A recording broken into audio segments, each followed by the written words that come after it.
암호화폐가 열어갈 새로운 세상 시즌 3 공유경제 혁신 이야기 9화. 정부는 뭘 해야 할까? 정책 과제와 개인의 준비. 안녕하세요. 대추나무골 이초시입니다. 공유경제 혁신 이야기의 마지막 시간입니다. 8회차에 걸쳐서 정말 긴 여행을 함께 했네요. 우버와 에어비앤비 상장에서 배제된 사용자들 이야기부터 시작해서 플랫폼 종속성 문제, 데이터 가치 독점, 그리고 토큰 경제학을 통한 수익 공유 모델까지. 오늘은 마지막으로 이런 변화가 실제로 일어나려면 정부는 무엇을 해야 하는지, 그리고 여러분 개인은 어떻게 준비할 수 있는지 이야기해 보겠습니다. 일부 왜 정부의 역할이 중요한가? 먼저 왜 정부가 나서야 하는지부터 보겠습니다. 시장에만 맡기면 안 될까요? 좋은 서비스면 알아서 성공하는 거 아닌가요? 사실 그렇지 않아요.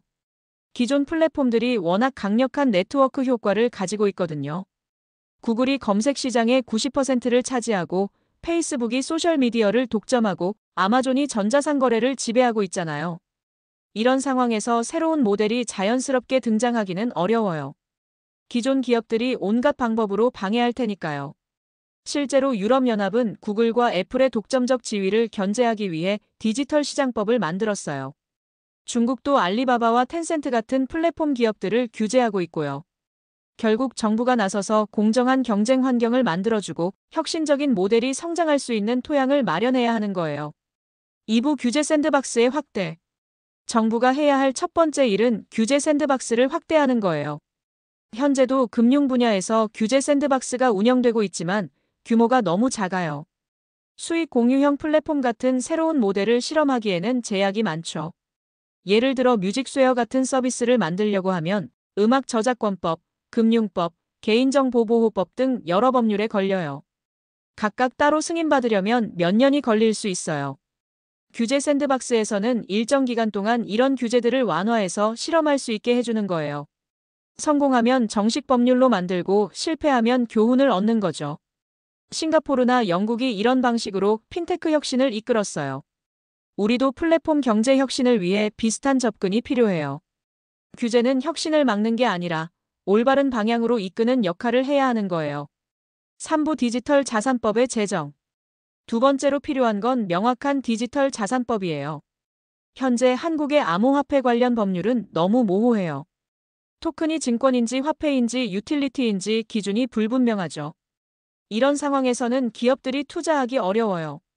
명확한 분류 기준이 필요해요.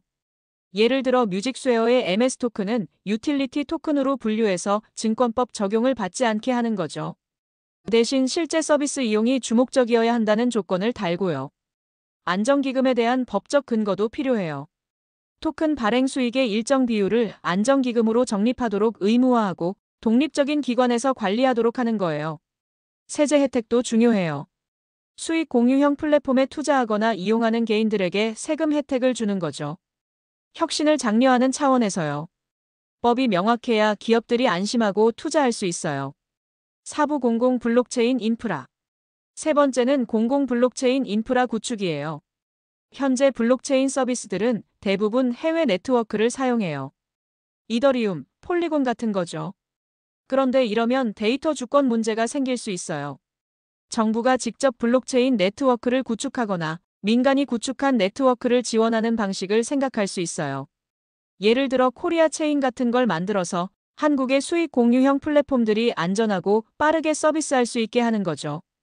수수료도 저렴하게 하고 한국어 지원도 완벽하게 하고요. 공공기관이 먼저 사용해서 안정성을 입증하는 것도 좋은 방법이에요. 정부24나 건강보험공단 같은 서비스에서 블록체인을 활용하면 민간 기업들도 따라올 거예요. 5부 교육과 인식 개선. 네 번째는 교육과 인식 개선이에요. 아직도 많은 사람들이 블록체인 하면 투기나 사기를 생각해요. 테라 루나 사태 같은 일들 때문이죠. 하지만 블록체인 자체는 기술일 뿐이에요. 인터넷이 처음 나왔을 때도 해킹이나 음란물 때문에 위험하다는 인식이 있었지만 지금은 필수 인프라가 됐잖아요. 정부가 나서서 올바른 블록체인 활용법을 교육해야 해요. 투기가 아니라 실제 문제 해결 도구로서의 블록체인 말이에요. 대학교에서 관련 학과를 만들고 직업교육원에서 실무 과정을 개설하고 일반인을 위한 디지털 리터러시 교육도 확대해야 하죠. 사람들이 이해해야 받아들일 수 있어요. 6부 글로벌 협력 체계. 5번째는 국제 협력이에요. 블록체인은 본질적으로 글로벌 기술이에요. 한 나라만 잘한다고 해서 성공할 수 있는 게 아니죠.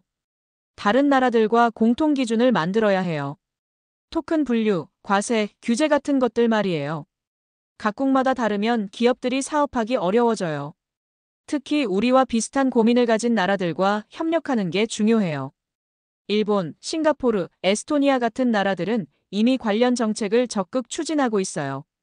K-팝이 한류를 이끌었듯이 K-블록체인이 새로운 한류가 될 수도 있어요. 우리의 수익 공유형 모델이 세계 표준이 되는 거죠. 7부 개인은 어떻게 준비해야 할까? 이제 개인 차원의 준비 방법을 알아보겠습니다. 첫째, 디지털 리터러시를 높이세요. 블록체인이 뭔지, 토큰이 어떻게 작동하는지 기본 개념은 알아두셔야 해요. 복잡한 기술까지 이해할 필요는 없지만 기본적인 원리는 알고 있어야 기회를 놓치지 않아요. 둘째, 새로운 플랫폼에 관심을 가지세요. 뮤직스웨어 같은 서비스가 나오면 초기부터 사용해 보세요. 얼리 어답터가 되면 더 많은 토큰을 받을 수 있거든요. 셋째, 투기가 아닌 투자 관점을 가지세요. 토큰 가격이 오르락내리락 하는 걸 보고 단기 차익을 노리면 안 돼요. 플랫폼의 장기적 가치를 보고 판단하세요. 넷째, 포트폴리오를 다양화하세요. 한두 개 플랫폼에만 올인하지 마시고 여러 분야의 수익 공유형 서비스에 분산 투자하세요. 가장 중요한 건 학습하는 자세예요. 8부 위험 요소와 대비책. 개인이 주의해야 할 위험 요소들도 알아두세요. 첫째, 가짜 프로젝트를 조심하세요. 수익 공유형 플랫폼이라는 말만 붙이고 실제로는 투기용 토큰을 파는 사기들이 나올 수 있어요. 실제 서비스가 있는지, 사용자가 정말 쓰고 있는지 꼼꼼히 확인하세요. 둘째, 과도한 투자는 금물이에요. 아무리 좋은 모델이라도 위험은 있어요.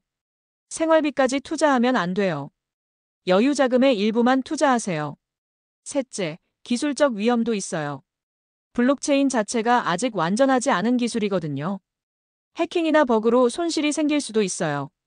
넷째, 규제 변화 위험이에요. 정부 정책이 바뀌면서 토큰 가치에 영향을 줄 수 있어요. 이런 위험들을 인식하고 항상 신중하게 접근하세요. 9부 미래 전망과 타임라인. 현실적으로 언제쯤 이런 변화가 일어날까요? 단기적으로는 1년 내지 2년 사이에 작은 규모의 수익 공유형 플랫폼들이 나타날 것 같아요. 인디 음악, 팟캐스트, 온라인 교육 같은 틈새 시장에서부터요. 중기적으로는 3년 내지 5년 내에 중간 규모의 플랫폼들이 성공 사례를 만들어낼 거예요. 이때부터 기존 대형 플랫폼들도 대응 방안을 고민하기 시작할 거고요. 장기적으로는 10년 내에 주류가 될 수 있을 것 같아요. 지금의 젊은 세대가 사회 주도층이 되면서 수익 공유에 대한 인식이 바뀔 거거든요. 하지만 기술 발전 속도를 보면 더 빨라질 수도 있어요. AI가 예상보다 빠르게 발전했듯이 블록체인도 그럴 수 있거든요. 중요한 건 방향성이에요. 독점에서 공유로 이게 맞는 방향이라면 시간 문제예요. 10부 우리가 만들어갈 미래. 마지막으로 우리가 어떤 미래를 만들어가고 싶은지 생각해 보겠습니다. 지금까지 플랫폼 경제는 소수의 창업자와 투자자만 부자가 되는 구조였어요. 수억 명의 사용자들은 그저 데이터와 콘텐츠를 제공하는 역할만 했죠. 하지만 수익 공유형 경제에서는 다릅니다. 플랫폼이 성장하면 그 혜택을 모든 참여자가 나눠 가져요. 이지연 씨 같은 일반인도 자신이 이용하는 서비스를 통해 경제적 이익을 얻을 수 있고요. 더 중요한 건 민주성이에요. 사용자들이 플랫폼의 공동 소유자가 되면서 정책 결정에도 참여할 수 있게 돼요. 더 이상 플랫폼 기업의 일방적 결정에 당하고만 있지 않아도 되는 거죠. 이건 단순한 기술의 변화가 아니라 경제 시스템의 민주화예요. 11부 마무리. 여러분의 선택. 9회차에 걸친 긴 여행을 마무리하면서 한 가지 분명한 건 선택은 여러분 몫이라는 거예요. 지금처럼 우버와 에어비앤비, 구글과 페이스북의 일방적 성장을 지켜만 볼 것인가, 아니면 새로운 수익 공유형 모델을 응원하고 참여할 것인가. 김민수 씨처럼 플랫폼 종속성에 갇혀서 수수료 인상을 감수할 것인가, 아니면 더 공정한 대안을 찾아볼 것인가. 박소영 씨처럼 자신의 데이터로 빅테크가 530조 원을 벌게 놔둘 것인가, 아니면 정당한 몫을 요구할 것인가. 기술은 이미 준비됐어요. 이제 필요한 건 우리의 관심과 참여예요. 혁신은 저절로 일어나지 않아요. 사람들이 원하고 선택하고 참여할 때 비로소 현실이 되는 거죠. 이지연 씨가 음악을 들으며 토큰을 받고 김 대표가 사용자들과 수익을 나누며 더 큰 성공을 거두고 전 세계가 하나의 거대한 공유 경제로 연결되는 그날이 올 수 있을까요? 여러분이 원한다면, 그리고 함께 만들어간다면 분명 가능할 거예요. 9회차의 이야기를 통해 보여드린 건 하나의 가능성이었어요. 더 공정하고 더 민주적이고 더 포용적인 경제의 가능성 말이죠.